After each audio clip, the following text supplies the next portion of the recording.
Good morning, all. I'm Nikita Ajit, Assistant Professor from the PG Department of English, Language and Literature, GEMS Arts and Science College. So, today in this session, I'm going to deal with the chapter George Carlin on soft language from the text English Language Skills for Humanities and Other BA program. The chapter comes under the second module, Speaking. So, this chapter is actually a stand-up comedy and the video is available on the YouTube. Now, before getting into the chapter, I would like to give you a brief introduction about the author, George Carlin. So, his full name is George Dennis Patrick Carlin, and he is an American stand-up comedian, author, actor, and social critic. And the features that distinguishes him from his contemporaries are his incisive social commentary and also the razor sharp satire. Now, what is a satire?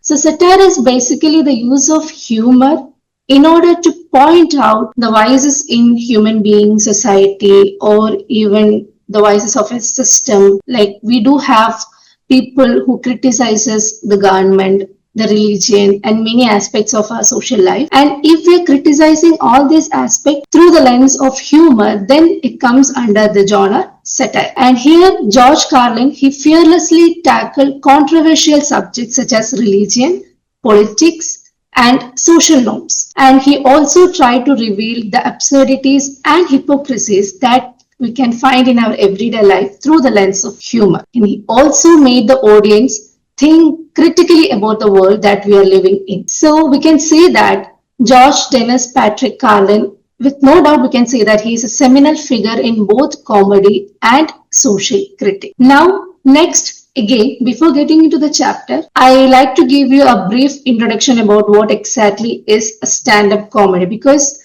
we said that this chapter is a stand-up comedy and George Patrick is a stand-up comedian too. So it is important for us to know what exactly is stand-up comedy is. So about stand-up comedy. So stand-up comedy is basically a form of entertainment which is dynamic and influential.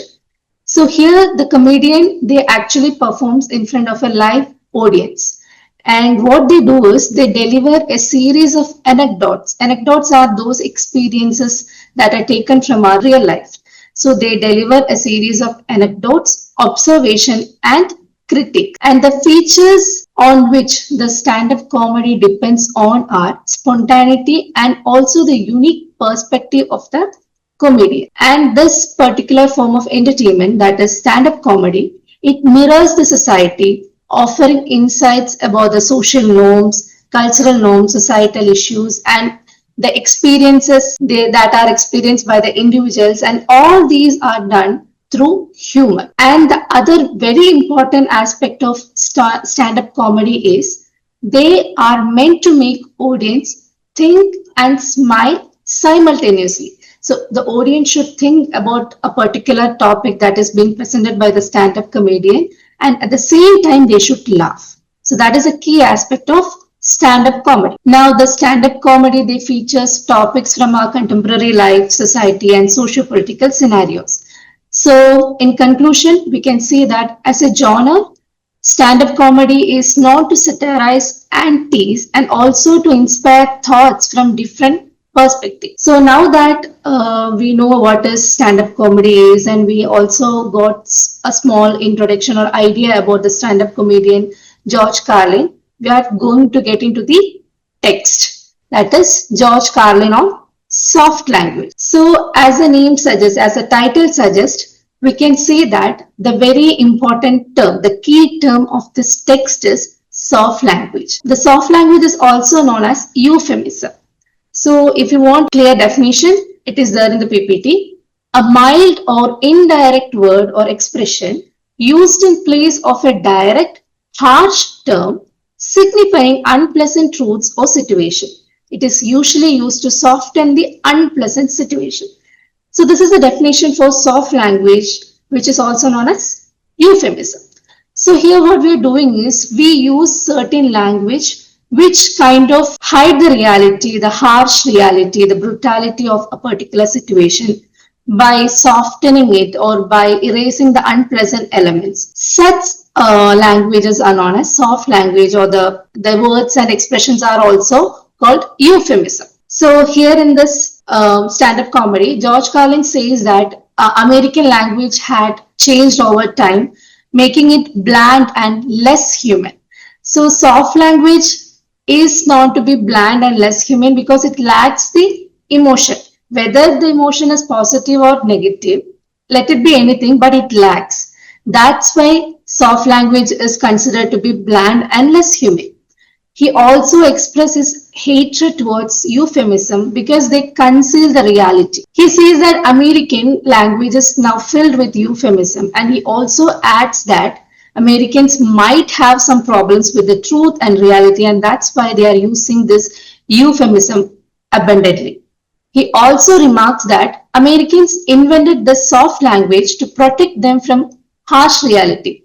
So, towards the last point, he is actually trying to critique American society and their ignorance towards the reality that is happening around them. Now, in order to establish or illustrate whatever he has said, he provides an example of cell shock. So now what is a cell shock? So cell shock is actually a psychological condition resulting from the stress a soldier experiences during war. This term was coined during the First World War time. That's why we are having this war thing in this definition. In today's scenario, cell shock is known as post-traumatic stress disorder. So in this scenario, it is not only about the war and other things, it also includes the kind of traumas that one person went through and the kind of psychological impact that had on them, which is affecting their current mental state. So this term, which was coined during the time of the First World War, underwent a change during the Second World War. That is, this term cell shock changed to battle fatigue. So now the term fatigue means to get tired. So to get tired, when we compare the term fatigue to shock, the intensity now here reduced, or the harsh or the brutality or the reality is now diminished. Now again, during the Korean War time, this term again changed to operational exhaustion, making it less humane or making it a blatant one. The emotions, like we lack the emotion here. And then during the Vietnam War, it again changed to post-traumatic stress disorder. So now when we consider that these two terms, shell shock and post-traumatic stress disorder, we can find the lack of emotions in this term PTSD, that is post-traumatic stress disorder. Because in today's scenario, instead of saying post-traumatic stress disorder, we actually make use of the short term, that is PTSD. So the PTSD, that particular term doesn't bear any emotions or the kind of impact that is being created in the mind of people. So here we actually soften the language by concealing the truth, by making it less impactful. So that's how the soft language works. And Carlin, by providing this example, he asserts that this is how soft language takes life out of life. The life out of life phrase, it means that it reduces the humane character or humane nature of the language.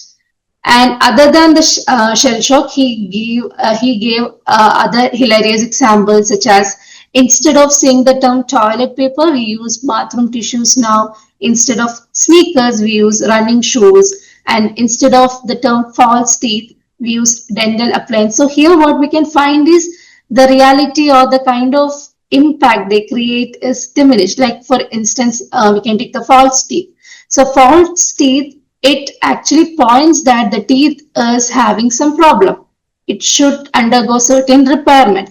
But instead of using the term false teeth, if you are using dental appliances, the reality or the impact is diminished. And other example provided are used car. Instead of used car, people tend to use previously owned transportation.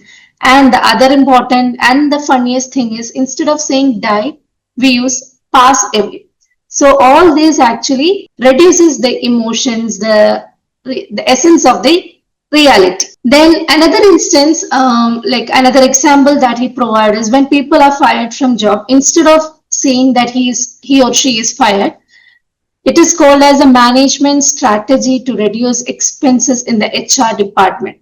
So when a person gets fired, he undergoes through a lot of emotions. So that emotions are very much evident in the term fire. But when it comes to this long sentence, it lacks that emotion. And again, he provides other examples such as killings done by CIA. So the term killing, it actually gives you a better picture about the brutality and the harsh reality. But if you're using the term neutralizing, depopulating an area instead of killing, the impact is reduced. Like the same thing, we are actually repeating the same point, and in the stand-up comedy, he provides us with a lot of examples, and all these example has got the same explanation, and that is the reality is we can't see the reality, the emotion lacks. And he says that euphemisms are example how smug, greedy, well-fed white people have created a language that is devoid of the actual essence.